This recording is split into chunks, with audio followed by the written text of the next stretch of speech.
Hello my friends and welcome back. Well, today's video is about three articles. They're interconnected actually, and mm, one is about Western countries, especially in this case United States, pledging to provide more military support. That means arms supplies to Ukraine. And remember, United States is not at war with Russia. And they don't want to be at war with Russia, but they want to supply Russia's enemies with deadly weapons. So that would make you part of the war, at least in my world. If I would be Russia and if I could, but I would escalate it somehow, and you would answer, how would you escalate it? Well, I don't know, but that answer, you take it from Russian Foreign Minister Sergei Lavrov, who not only he, but other Russian officials warned of the possibility, the real possibility of a third world war. Now, that reminds me of a question that was put to Albert Einstein regarding the Third World War. He was asked, how do you think will be the Third World War? How do you think it's gonna occur? What's gonna happen? How would it be like? And Einstein said, well, I do not know how the Third World War would be, but I know that the Fourth World War would be with sticks. Meaning that the Third World War will be final, and we're going to start over as humanity, and we'll fight with bats and sticks, like baboons, basically. So the Russians are warning that things escalate, and it seems like the other ones, our leaders, shrug it off. That was the word used, the expression used in one of the articles. America, United States, shrug it off, the warnings. Now, who's the crazy one here? Both, or the latter one? Because if I don't even know how to tell you. I put in a very, very, very ugly, metaphorically speaking. I mean, let's say you have a person goes to another person and say, hey, person, so this goes to this one. Say, hey, if you don't stop, I don't know, whatever you're doing, looking at my wife or beating my kids or something, I'm going to come and I'm going to really burn your house down, and I'm gonna do other things before I burn your house down. You know, do this to your family, hang you, burn the house down, and that's it. Now, if this guy right here shrugs his shoulders, who's the crazy one? This might be the crazy one coming and saying what he said. That there's a possibility. If you continue to do what you're doing, I'm going to do this. But if this guy just shrugs his shoulders when I tell that person, or this person tells this person, hey, this is what I'm going to do if you continue doing that, you're irrational. You are irrational. You live in an alternate reality. Especially when this person here who came to your house did this before in lower or in another way, or he kept his words. He kept his word when he said, I'm going to do this to you, and he did it. So he's consistent with following through. I had other videos talking about this. I'm just saying, who's the crazy one? Okay, this is the crazy one, comes to this one, says it's a possibility to get there. But if this guy is just saying, okay, no problem, let's say, I'm going to put another example. Let's say United States, you got some terrorist organization. And the terrorist organization, whatever group you want to call it, religious group, social group, military group, whatever, that tells you, goes and sends a message to the US government and tells the government, we plan on, I don't know, let's say, poisoning the water of the water supply in your country, or planning to destroy more skyscrapers, or planning to detonate an atomic bomb in your cities. Let's see, someone says that, and our government just shrugs his shoulders. What would you do? Do you think that's a responsible government? I say no. They have to act somehow.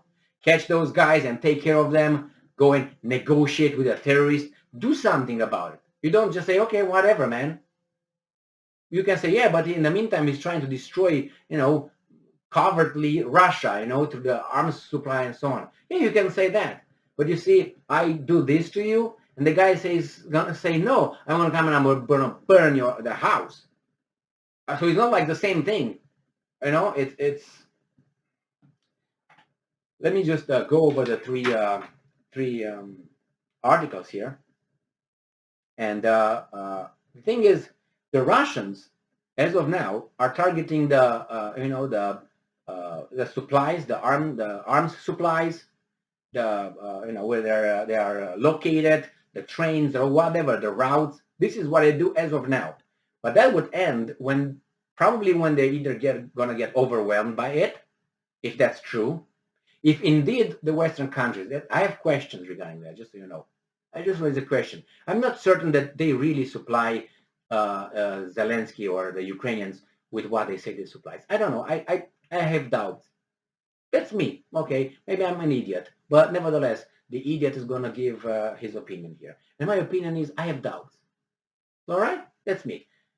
Based on previous examples of arms supplies in other countries that were not done and they were done, or they were done and they were not done. If you don't know what I'm talking about, maybe I'm going to tell you some other time when YouTube allows us to have whatever. So here it is. Russia targeting Western weapons shipments in Ukraine as Donbass assault begins. This is from Politico from the 25th. When Russia will be overwhelmed with, let's say, the big supplies of arms, they will go to plan B or C or D. And that's going to be Poland. That's what I foresee being Poland. Poland's going to be targeted somehow. And I bet my off that nobody will intervene if these guys are just going to send a few raindrops that looks like sun from the east, if you know what I mean. What are they going to do? Send it to Moscow, and Moscow send it to you? No, they have they still have the instinct of conservation. So they're not going to, but who knows? Crazies are everywhere. So the Russians are targeting these Western weapons. Then we have the, from Reuters, from the 26th of April, U.S. pledges arms and shrugs off, this is the word, shrugs off, Russian nuclear warning. Who's the U.S.? I would like to know. U.S. Defense Secretary was confident as he kicked off talks with the allies at the German air base Thursday, pledging new package of ever heavier weapons in the fight against Russia. Whose fight? Your fight? If you say yes, then that Russia reserves the right to just send you a few things, weapons, have a certain kind of delivery by air and finish all off. I don't know. It's just, and it said, and brushing off a threat from Moscow that their support for Kiev could lead to nuclear weapon. Do you think this is a movie? You Austin Powers, Lloyd Austin, do you think it's a movie? He's dangerous too. Yeah, okay. So that's another one from these guys. So, those guys are saying, let me read another article here, the title at least. It says, Russian Foreign Minister, this is from Business Insider, from the 26th of April. Russian Foreign Minister Sergei Lavrov says possibility of a nuclear conflict and outbreak of World War III over Ukraine is serious and real. What more you want this guy to do? What more? Or to say? You want him to just get out of Ukraine? I don't think that's going to happen. So if that's not going to happen, what are we going to do? Go to World War III? Okay, let's go. I don't care. I lived a good life. How about you? I talk like crazies now. So he said, the Russian foreign minister also said that NATO was in essence already in the proxy war with Russia. Yes, I mean, we knew this from the very beginning. Ukraine's foreign minister said that the comments were meant to scare the world off supporting Ukraine. There are consequences. The talk of a real danger, World War III, is real. These guys are just ignoring it. So nevertheless, who's crazy here? I would think that, you see, when Russia, before 2020, February 2022, told NATO, there are some red lines, guys. Don't try to expand more than you already did. The same thing the West did, NATO. What are you going to do about it? When NATO placed rockets, defensive systems in Romania and Poland, and I placed a video with Putin laughing that off, saying that's to deter Iran from hitting Europe. You make me laugh. That's what he said, and that's true. And I think it's true. I mean, you have to be a moron to say that's for Iran. I don't care. That's the reality. And they said back off with that. Take it. Don't do it. What did the West did? Shrug it off. And then it was Ukraine. Don't push Ukraine. Don't follow the Minsk agreement. What the West did? Shrug it off. Invaded. Yeah, I play some blame on more than the Russian bear. I place it on many other players because that's the reality. That could have been solved, I think, 2014-15 could have been solved. But when you have other plans, you have other plans. So nevertheless, thank you very much for, we are in a deep situation here and deep doo-doo. If these guys are shrugging it off, I'm going to say it 50 times. This kind of threat from a country that's capable of following through, then you're not going to have the chance to vote these leaders out of their office. Possibly. Well, thank you very much for being with me again today. Stay strong, stay smart, do for the truth, and be just. See ya.